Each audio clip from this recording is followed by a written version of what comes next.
not take my point and said personally నేను చెప్పాలి కదా అలా ఉంటే నేను ఎందుకు నీ ఒపీనియన్ ఎందుకు అంటే ఎందుకు ప్రతి ఒక్కరు డిసైడ్ అవుతావు మెజారిటీ ఏది నువ్వు ఎలా డిసైడ్ అవుతావు ఆబ్వియస్లీ నాకేది కరెక్ట్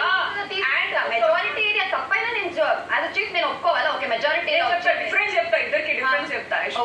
ఒక మాట ముందు పాయింట్ మాట్లాడినప్పుడు నువ్వు మ్యాడ్ అయిపోతావు కి అరే ఎందుకు అట్లా అనుకుంటున్నారు మీరు ఎందుకు ఇట్లా అనుకుంటున్నారు గేమ్ అంటే ఇదే కదా మీకేం తెలుసు అసలు మీరేం చూసారు అసలు ఇలా అది గేమ్ మీద ఏదైనా ఎఫెక్ట్ అయిందా అదే ఎక్కడైనా గేమ్ మీద నేను అది నా ఎమోషన్స్ నేను ఎలాగైనా రియాక్ట్ అవుతా అది గేమ్ మీద ఎఫెక్ట్ అయితే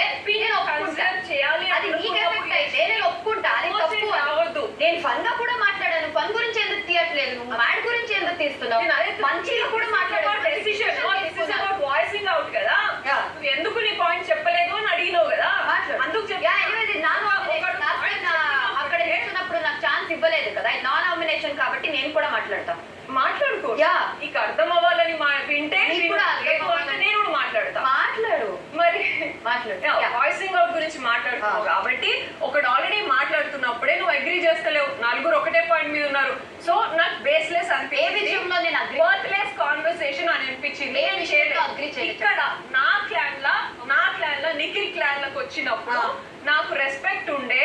అండ్ నా అదర్ పీపుల్ కూడా విన్నరు we were all standing on the same lines okay so నేను బయటకు వచ్చి మాట్లాడాల్సింది వచ్చింది okay so that's my battle I choose that and I made a decision నాకు నా చీఫ్ సపోర్ట్ చేసిండు లక్కీగా సో ఐ బేసికల్లీ నీకు బ్యాక్ సైడ్ నుంచి సపోర్ట్ కావాలి నీకు ఒక ఒపీనియన్ కోసం నీకు సపోర్ట్ కావాలి చీఫ్ ఆర్ వేరే క్లాన్ లో ఎవరైనా నీకు సపోర్ట్ ఉంటే నువ్వు నీ ఒపీనియన్ ని రేస్ చేస్తావు నీకు ఇండివిజువల్ లేదు అక్కడ you are not on the same point like నువ్వు నాకు అర్థమైతలేదు నీ point majority voting decision making అర్థమైతలేదు వాచ్ నీకు కొంచెం ఏం డెసిషన్ మేకింగ్ నేను చెప్పేది ఏంది మీ క్లాన్ లో ఉన్నప్పుడు మీరు నలుగురు మెజారిటీ వెయిట్ చేసావు అంటే వేరే వాళ్ళందరూ ఓకే అందరూ నాలాగే చెప్తున్నారు అని నువ్వు అప్పుడు వాయిస్ అవుట్ చేసావు నేను ఫస్ట్ వాయిస్ అవుట్ చేయలేదు అన్నావు కదా నేను చేసావంటున్నావే నేనేం చేయలేదు అసలు ఈ దాంట్లో ఎందుకంటే అబ్బాయి was already putting my point చేయలేదు ఎందుకు చేయలేదు యూజ్లెస్ అక్కడ నేను కదా తీసుకుంటా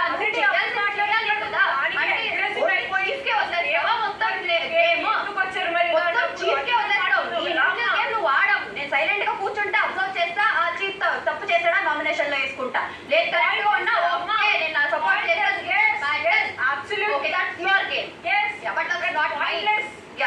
ఆల్రెడీ ఒకటి మాట్లాడుతున్నావు నేను ఎందుకు మాట్లాడాలి దానికి and you are standing on the same line నువ్వు దానికి ఎంత అగ్రెసివ్ గా రియాక్ట్ అవుతున్నావు that is was not supposed to be like that chief opinions తీసుకుంటాడు అది అఫెక్ట్ అవ్వలేదు అగ్రెసివ్ నువ్వు నేను తీసుకోను నేను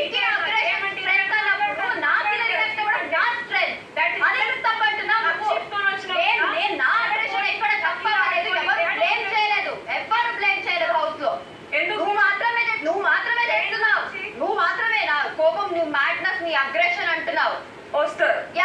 చూద్దాం ఎవరేం చేయలేదు అందరికీ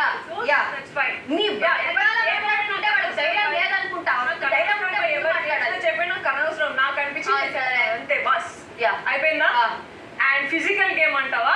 ఫిజికల్ గేమ్ గురించి ఏదో నువ్వు మాట్లాడింది నేను ఇక్కడ కనబడలేదు లేకపోతే ఇది అని మాట్లాడినావు అట్లా కాకుండా ఉంటే బాగుండు అని నమ్మినా so I was doubtful about my aggressiveness నేను ఎవరిని హర్ట్ చేయొద్దు అని అనుకున్నా నేను గేమ్ లో గ్రౌండ్ లెక్ దిగినాక నేను ఎవరిని కొడతానో ఏదో నాకే తెలియదు ఎందుకురా బాబు కొట్టకుండా అని అనుకున్నా but luckily your sanchalak your failed sanchalak has given me an opportunity to show off my game and I was there individually నేను వాళ్ళిద్దరు వాళ్ళు ఫైట్ చేసుకుంటే నేను పోయి బాస్కెట్ రెండు నేను అడుగుతున్నా వాళ్ళిద్దరికి ఈక్వల్ గా నేను ఫైట్ చేసిన ఈక్వల్ సరే నాకు అదే డౌట్ నువ్వు బేసికలీ చీఫ్ కి రెస్పెక్ట్ ఇస్తావా లేదా అదొక్క క్లారిటీ ఇవ్వా అంటే వాళ్ళ డిసిషన్ కి నువ్వు రెస్పెక్ట్ ఇస్తావా లేదా క్లారిటీ ఇవ్వు డెఫినెట్లీ రెస్పెక్ట్ ఇస్తా డెఫినెట్లీ వాడు ఏమంటారు డెఫినెట్లీ అలా అయితే నీకు ఒక ఎగ్జాంపుల్ చెప్తా